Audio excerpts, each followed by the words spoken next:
Et puis cette femme, elle flottait au-dessus de moi vêtue de blanc, baignée dans une lumière qui semblait venir d'ailleurs, traversée de faisceaux lumineux. Je ne sais pas si elle me parlait, je ne l'ai pas entendue, mais sa seule présence me calmait. Bienvenue sur Levons le voile. Si ces témoignages vous touchent, aidez-nous à les faire rayonner. Likez, commentez, partagez et abonnez-vous. Chaque interaction permet à ces voix extraordinaires d'être entendues par le plus grand nombre. Continuons à partager la lumière. Restons curieux, restons ouverts. Levons le voile, ensemble. Je devais avoir 6 ou 7 ans, en 1990, quand c'est arrivé. Je me trouvais dans la piscine de ma grande-tante et de mon grand-oncle. C'était censé être une journée d'été comme les autres, mais elle a basculé en quelque chose que je n'ai jamais pu oublier. J'étais sur une bouée, puis sans comprendre comment, je me suis retrouvée sous l'eau. J'ai paniqué une fraction de seconde, et puis tout s'est arrêté. Le temps semblait suspendu, je n'étais plus paniquée, et je n'avais plus peur. Il y avait juste un calme incroyable qui m'a envahi. Je n'avais plus conscience de mon corps. C'est comme si tout ce que j'étais se réduisait à ma conscience, à mes sens, qui eux étaient décuplés. Je voyais mieux, je ressentais plus intensément, mais tout cela sans être submergé comme je le suis d'habitude dans la vie quotidienne. Et surtout, je n'étais plus dans la piscine.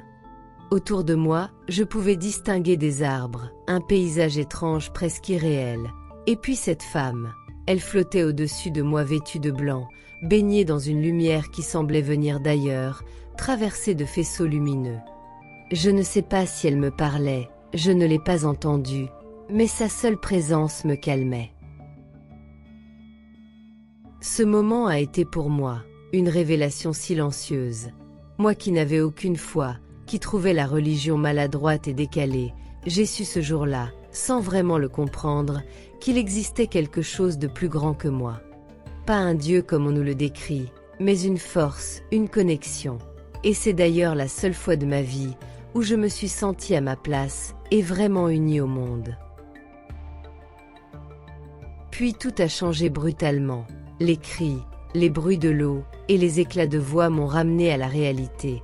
J'ai ouvert les yeux, et j'ai vu ma cousine. Je me suis accrochée à elle, et elle m'a sorti de l'eau.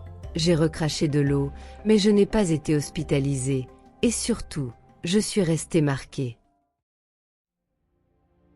Aujourd'hui, encore presque 30 ans plus tard, je me demande ce que c'était, car j'ai vécu d'autres expériences proches de la mort, notamment des overdoses, mais jamais rien de semblable, parce que ce n'était ni un rêve, ni un cauchemar. C'était autre chose.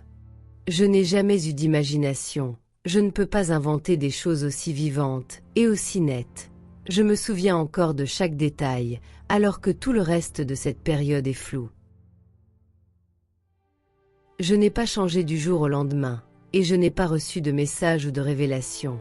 Mais au fond de moi, je garde cette certitude discrète, qu'après la mort, il y a autre chose, parce que c'est un mystère, que j'ai à peine effleuré, mais que je n'ai jamais oublié. Ma vie, derrière le voile. Quand je repense à cette expérience, ce qui me marque le plus, c'est cette sensation de clarté et d'attention que je n'avais jamais ressentie avant, ni depuis d'ailleurs. Je suis d'un naturel plutôt distrait, mais là, tout était limpide. Chaque détail était gravé dans ma mémoire comme si c'était la seule chose importante à retenir de toute ma vie. Et pourtant, je n'ai gardé aucun autre souvenir de cette période, ni même du voyage que nous faisions à ce moment-là. Je n'ai jamais eu une imagination débordante, j'ai encore moins la capacité de visualiser des choses dans ma tête. C'est pour ça que je suis persuadée que je n'ai pas pu inventer ce que j'ai vécu. Même aujourd'hui, je me dis qu'il y avait quelque chose de réel, même si je ne peux pas tout expliquer. Ce que je sais, c'est que je me sentais enfin à ma place, comme si je faisais partie d'un tout, d'une unité avec le monde. C'était tellement apaisant que parfois je me surprends à vouloir retrouver cette sensation, ne serait-ce que pour quelques secondes. Cette expérience m'a aussi laissé avec l'intime conviction qu'il existe quelque chose après la mort. Avant ça, je ne croyais en rien, je me moquais même de la religion. Mais après ce moment-là, je n'ai plus jamais pu adhérer totalement à l'idée que juste après la mort, on disparaît. Je n'ai pas changé radicalement, mais je sais au fond de moi qu'il y a plus que ce que l'on nous raconte. Merci d'avoir pris le temps d'écouter cette expérience de mort imminente. Si ce témoignage vous a touché, pensez à liker, commenter et partager la vidéo. Cela aide énormément la chaîne à faire connaître ces récits précieux. Et bien sûr, abonnez-vous pour ne rien manquer des prochaines histoires. Chaque interaction compte. Vraiment. C'est grâce à vous que ces voix peuvent être entendues. Prenez soin de vous et de ceux que vous aimez. À très bientôt pour un nouveau voyage. Continuons à partager la lumière. Restons curieux. Restons ouverts. Levons le voile, ensemble.